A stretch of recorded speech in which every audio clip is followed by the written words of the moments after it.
اللہ تعالیٰ نے نا اس سورہ احقاف میں جنات کا بھی تذکرہ کیا ہے. جنات پر ایمان بھی، ایمان کا مطلب یہ یقین رکھنا کہ جنات کا وجود ہے، یہ بھی ایمان کا حصہ ہے. جنات کا منکر بھی اسلام سے خارج ہے، کیونکہ قرآن مجید سے، احادیث سے، تواتر سے یہ بات ثابت ہے کہ اللہ نے ایک مخلوق آگ سے بنائی ہے، ایک مخلوق بنائی ہے نور سے، جس کو کیا کہا جاتا ہے؟ فرشتہ. اردو میں، فارسی میں فرشتہ، انگلش میں اینجل، اور عربی میں ملک. عربی میں کیا کہتے ہیں؟ ملک، جس کی جمع ملائکہ ہوتے ہیں. ملائکتہ بہت آتا ہے نا قرآن مجید میں. تو گورے بھی مانتے ہیں اس کو، کیونکہ یہ تو آسمانی کتابوں سے، تواتر سے ثابت ہے. تو اب یہ فرشتہ چونکہ مادی مخلوق نہیں ہے تو ہمیں وہ مخلوق نظر نہیں آتی. اب سائنس کا یہ کہنا ہے، سائنس تو یہاں تک بھائی سائنس مادی چیزوں پہ تحقیق کر سکتی ہے بھائی جان. کچھ چیزیں سائنس کی دسترس سے کیا ہیں؟ خارج ہیں. اگر وہ دلائل سے ثابت ہو جائیں، دوسرے دلائل سے، تو ان کو مان لیا جائے، نہیں ثابت ہو تو نہیں مانا جائے. اب سارے پیغمبروں نے فرشتوں کے وجود کا بتایا ہے. حضرت موسیٰ، عیسیٰ علیہ السلام، موسیٰ علیہ السلام، داؤد علیہ السلام، تواتر سے. تبھی یہود و نصارہ اور مسلم سارے متفق ہیں کس کے وجود پر؟ فرشتوں کے. اسی طرح اللہ نے ایک مخلوق کو آگ سے بنایا، اس کو کیا کہا جاتا ہے؟ جن. چونکہ وہ انسانوں سے چھپی ہوئی ہے اس لیے اس کو کیا کہا جاتا ہے؟ جن. جن چھپی ہوئی چیز کو کہتے ہیں. مجنون کسے کہتے ہیں؟ جس کی عقل چھپی ہوئی ہو، پردہ پڑ گیا ہو، دیوانہ ہو گیا ہو. جنین اس بچے کو کہتے ہیں جو ماں کے پیٹ میں ہو، وہ بھی چھپا ہوا ہوتا ہے نا. فلما جن علیہ اللیل، قرآن کہتے ہیں جب رات چھا گئی، اندھیرا کر دیا رات نے، تو ہر وہ چیز جو چھپی، جنون اسی سے نکلا ہے. جنون پاگل ہو گیا نا، گویا دماغ ہی غائب ہو گیا ہے. ٹھیک ہے نا.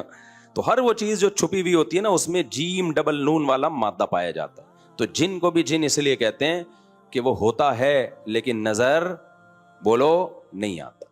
تو اس کے بارے میں ہمارا عقیدہ کیا ہے جو اسلام نے ہمیں بتایا ہے؟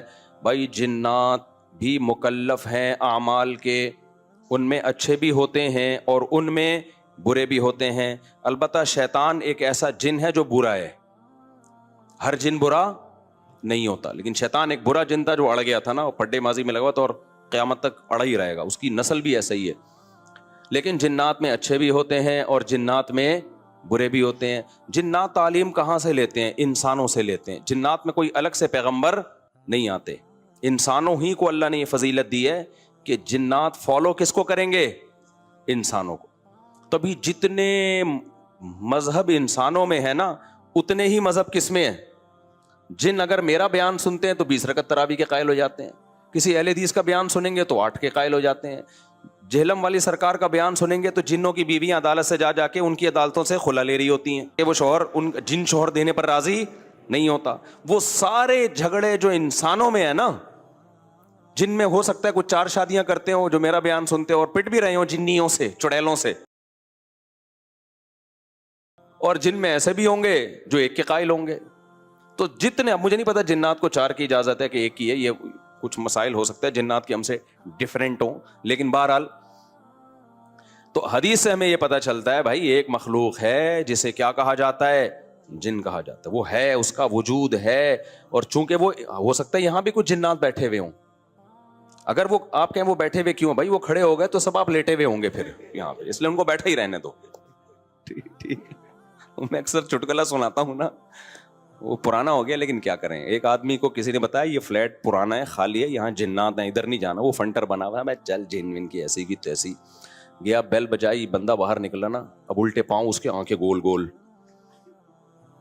تو پھر بھی اس میں بڑا کانفیڈنٹلی نا اس نے کہا کوئی ڈرتا ورتا نہیں بھائی صاحب، آپ میں نے سنا یہاں کوئی جنات ہیں. تو وہ کہتا ہے میں تو 500 سال سے لہ رہا ہوں، مجھے تو اب تک کوئی جن نظر. اس نے کہا لے بھائی یہی جن ہے بھائی، 500 سال سے رہ رہے کم، سمجھ رہے ہو. اچھا، تو جنات کی پیدائش انسانوں سے پہلے ہوئی ہے اور جنات کی تعداد بھی انسانوں سے زیادہ، کیونکہ قرآن میں ہے قد استکثرتم من الانس، اے جنات تمہاری تعداد تو انسانوں سے بھی زیادہ ہے. تو پتہ چلا جنات انسانوں سے بھی زیادہ ہیں. تو ان میں اچھے بھی ہوتے ہیں، برے بھی ہوتے ہیں، ہری پگڑی والے بھی ہوتے ہیں، سفید پگڑی والے بھی ہوتے ہیں، دیوبندی بھی، بریلوی بھی، قادیانی بھی، ہندو بھی، ہر طرح کے فرقے. کیونکہ یہ تعلیم کہاں سے لیتے ہیں؟ انسانوں سے. تو جتنے